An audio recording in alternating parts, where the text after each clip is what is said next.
The survey vessel that's going to look for MH370 is now sailing to the search area.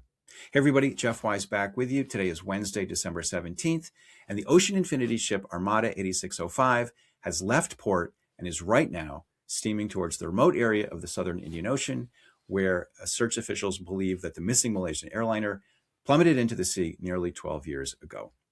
Today, I'm going to talk about its journey and about what it will do when it gets to its destination. That's all right now.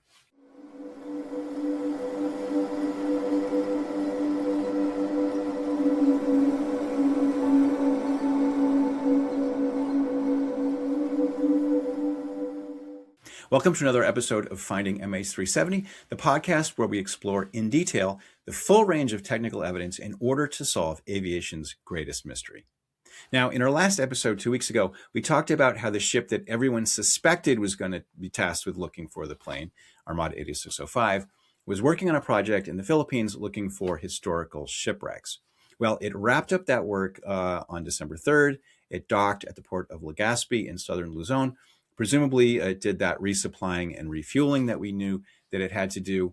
Here's a picture of the ship when it was docked at a previous port call in Singapore. Here's some footage of that ship, 8605. From Legazpi, 8605 headed south on December 6th, threaded its way through the islands en route to Bali, Indonesia, where it arrived on December 14th.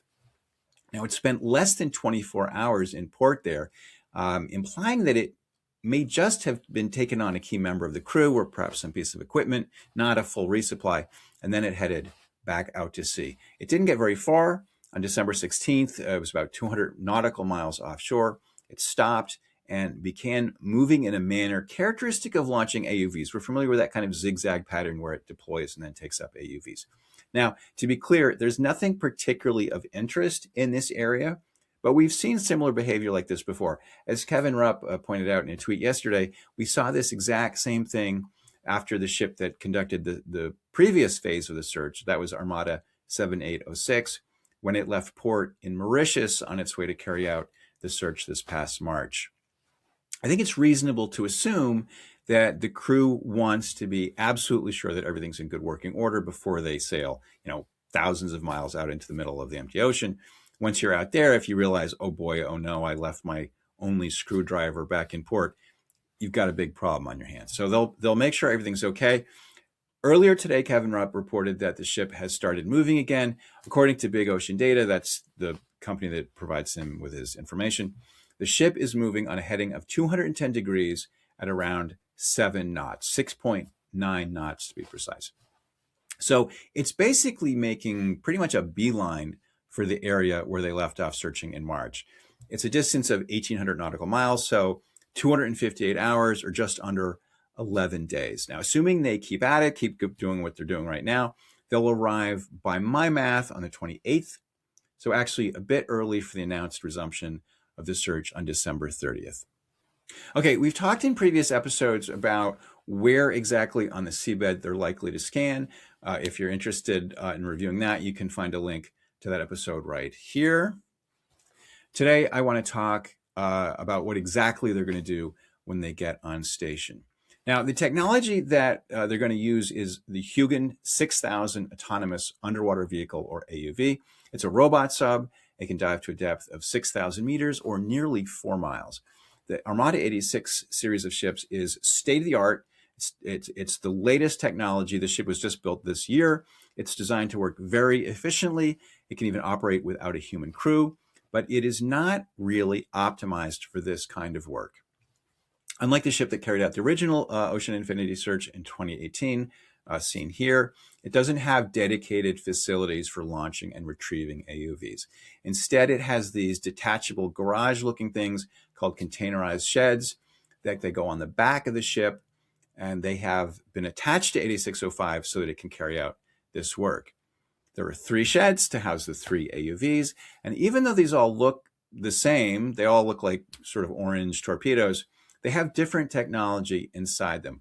So Don Thompson, who's been following developments really closely, informed me by email. He said, I am quite confident to state that one of the Hugin AUVs is equipped with a Kongsberg HISAS, HISAS system, while the other two AUVs will use EdgeTech real aperture side scan sonar. The HISAS provides higher and consistent resolution across its swath, but the swath width is maybe only 25% of the EdgeTech in SAS mode.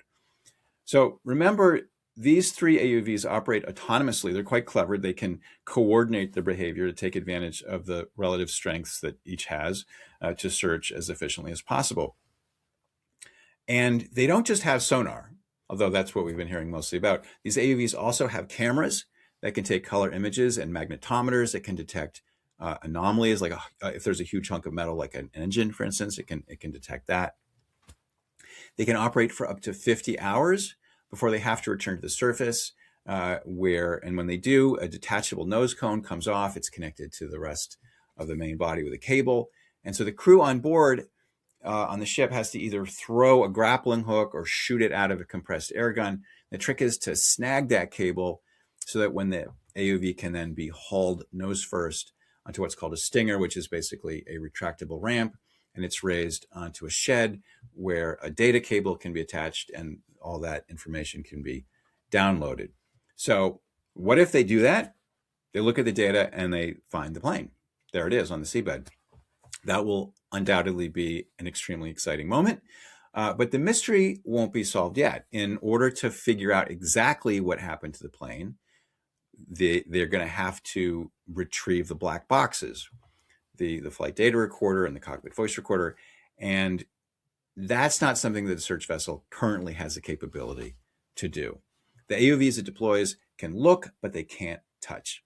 So to actually get in there and grapple with the debris, clutch those boxes and bring them to the surface, investigators will have to deploy an ROV, or remotely operated vehicle. And this will have lights and cameras and claws and baskets and things of that nature. A8605 doesn't have any ROVs. Here's what Don Thompson said, quote, "The Armada fleet has only 2 deep sea ocean capable ROVs, and both continue to be used in the UK North Sea projects." He specifically mentions A7801, which is working on a Total Energies offshore asset inspections, and A7806, gas pipeline inspections of Bacton, Norfolk. So what this means is that in the event that they do spot wreckage that looks like MH370, there will definitely be celebration, to put it mildly. But there's going to be a lot of anticipation too, maybe even anxiety, because Ocean Infinity is going to have to decide how it's going to reposition its assets in order to get the job done. I mean, it's just a matter of time, but still, I think we're going to be on tenterhooks for a little bit. So right now, we're about 2 weeks out from that work getting started, that scanning work getting started. And in the meantime, I wanted to wrap this episode up by bringing something else to your attention. Earlier this month, a Chinese state television channel reported that a Chinese court had ordered Malaysia Airlines to pay $3.3 million in compensation to family members of 8 missing passengers. The report went on to add that another 47 cases have been settled and withdrawn, and 23 cases remain underway in the legal system. This is a reminder that this is not ancient history we're talking about. This is a story that is still happening.